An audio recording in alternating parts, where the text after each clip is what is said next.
handling your responsibility. Handling your responsibility. The life is full of choices. Is there anyone here this morning that will admit that you've made some bad choices in your life? At some point or another, whether we want to confess it or not, we made some bad choices. Where he leads me, I will follow. I'll go with him all the way. That is a signal of a commitment to God. And what God will do many times, he will put you somewhere where others have told you you should not go. Now, if you haven't had that experience, you can't really relate to that. But God will put you in the midst of a people that you're not familiar with, and those who have guided you and instructed you have given you explicit directions to stay away from those folks. Anybody know what I'm talking about? And that's why you have to have, your commitment has to be to God and not to people. Because people can mean you well, but people are not God. We prefer people who are more like us than people who are trying to live something.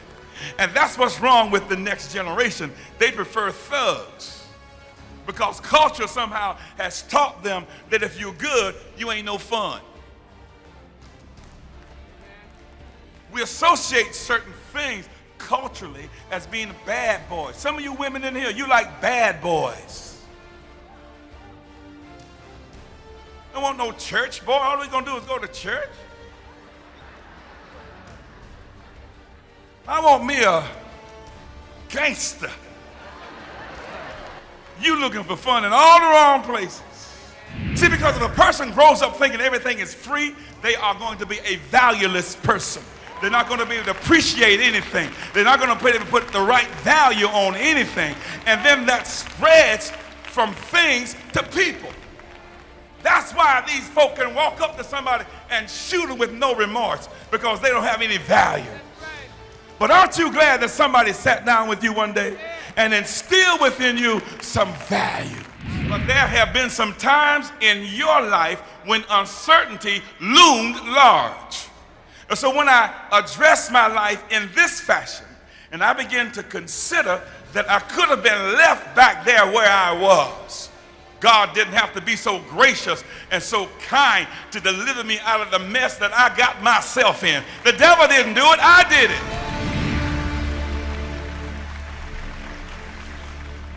CDs and DVDs are available at Solomon's Corner Bookstore. WCC News for you. Men, today is it. This is the last day to register for Men's Conference Base Camp 2011. A lot of you've already registered, but there's still plenty of room for more. I don't want you to miss out on all of the excitement. The fun begins this Friday, October the 28th at 7 p.m. at WCC Central with Pastor R. Tiff McCarter of Greater Joy International Ministries in Durham. Our guest psalmist, Luther Barnes of Rocky Mount. This session is open to everyone, men and women. Our Saturday starts with breakfast at 7 a.m., followed by sessions featuring Pastor M. Lamont Cooper of Millennium Revival Center in Wake Forest, Pastor William Johnson of St. Luke AME Church in Wilmington, and for our young men, Minister Joseph Stevenson of Macedonia New Life Church in Raleigh. When the sessions are over, we're going to fire up the grill for a cookout and celebrate the success of this year's men's conference. You see, I'm already dressed for it. I'm ready for Base Camp 2011. We've also got exciting giveaways of NC State and Carolina basketball tickets. Plus, I've got these Carolina Panther tickets. These seats are 7 rows from the field. To make things super easy, you can register immediately after the 10 a.m. service on the West Wing. I'll see you outside to register. Plus, I'll see you Friday night as we kick off Base Camp 2011. Hello, Wake Chapel. Please plan to attend our next leadership meeting on Sunday, October 30th, immediately following the 10 a.m. service. The meeting will be held in the sanctuary. Next Sunday's leadership meeting is open for everyone to attend. Also, the fall giveaway, previously planned for November, has been rescheduled to a later date. Please make a note of this on your personal calendar. Our Hallelujah Night will be held on Monday, October 31st from 6 p.m. to 8 p.m. This is an alternative to Halloween and will be open to all youth within the church and other communities. There will be a mini praise and worship, spoken word, games, food, and of course, plenty of candy. Adults attending Hallelujah Night are asked to bring a bag of candy and a canned good for the food drive. Also, please complete a registration form available in the foyer so that an appropriate amount of food can be prepared. Our Marriage Enrichment Ministry would like to help engaged and committed couples prepare for successful, godly, covenant-based marriages. The ministry would also like to help married couples enhance, improve, and restore joy to their marriages.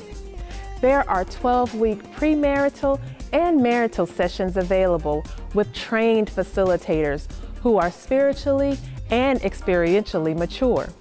To enroll or for more information, please send an email to enrichmarriage@wakechapel.org.